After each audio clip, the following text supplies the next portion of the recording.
Earthmen Bearing Gifts by Fredric Brown. Mars had gifts to offer, and Earth had much in return, if delivery could be arranged. Dar-Rai sat alone in his room, meditating.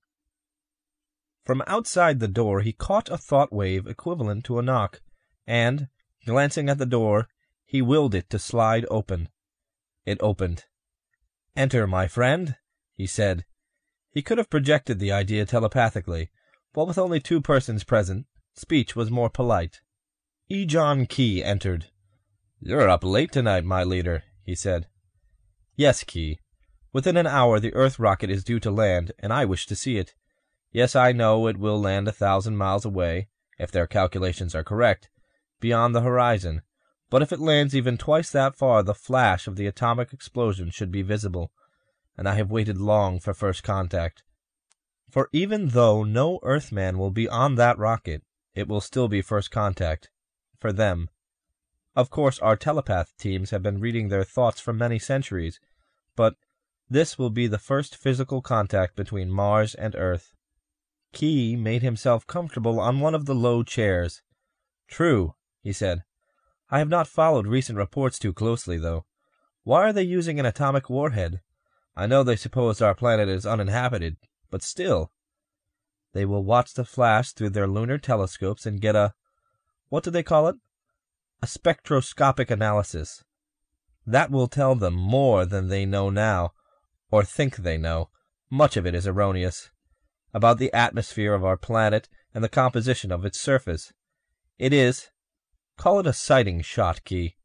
They'll be here in person within a few oppositions, and then—" Mars was holding out, waiting for Earth to come.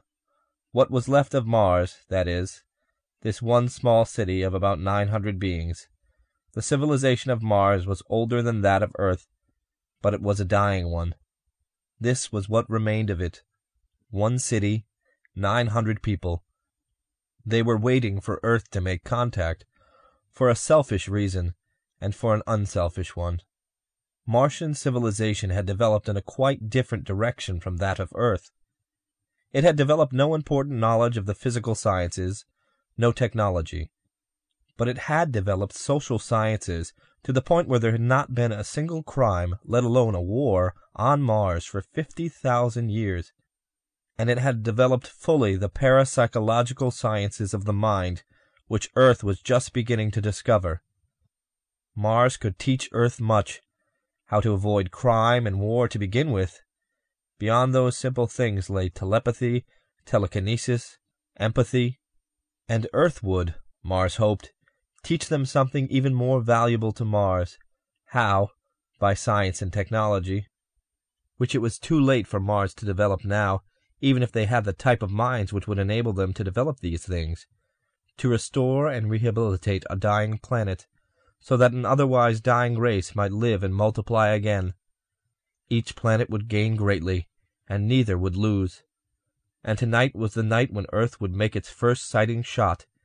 Its next shot, a rocket containing Earthmen, or at least an Earthman, would be at the next opposition, 2 Earth years, or roughly 4 Martian years hence.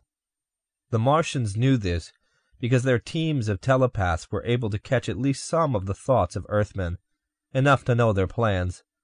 Unfortunately, at that distance the connection was one way. Mars could not ask Earth to hurry its program, or tell Earth scientists the facts about Mars' composition and atmosphere, which would have made this preliminary shot unnecessary. Tonight, Rai, the leader, as nearly as the Martian word can be translated, and Key, his administrative assistant and closest friend, sat and meditated together until the time was near. Then they drank a toast to the future, in a beverage based on menthol, which had the same effect on Martians as alcohol on Earthmen, and climbed to the roof of the building in which they had been sitting. They watched toward the north, where the rocket should land. The stars shone brilliantly and unwinkingly through the atmosphere. In Observatory No. 1 on Earth's moon, Rog Everett, his eye at the eyepiece of the spotter scope, said triumphantly, "There she blow, Willie. And now, as soon as them films are developed, we'll know the score on that old planet Mars." He straightened up. There'd be no more to see now. and he and Willie Sanger shook hands solemnly. It was an historical occasion. "Hope it didn't kill anybody. Any Martians, that is. Rog, did it hit dead center in Syrtis Major?" "Near as matters. I'd say it was maybe 1,000 miles off, to the south, and that's damn close on a 50-million-mile shot. Willie, do you really think there are any Martians?" Willie thought a second, and then said, "No." He was right.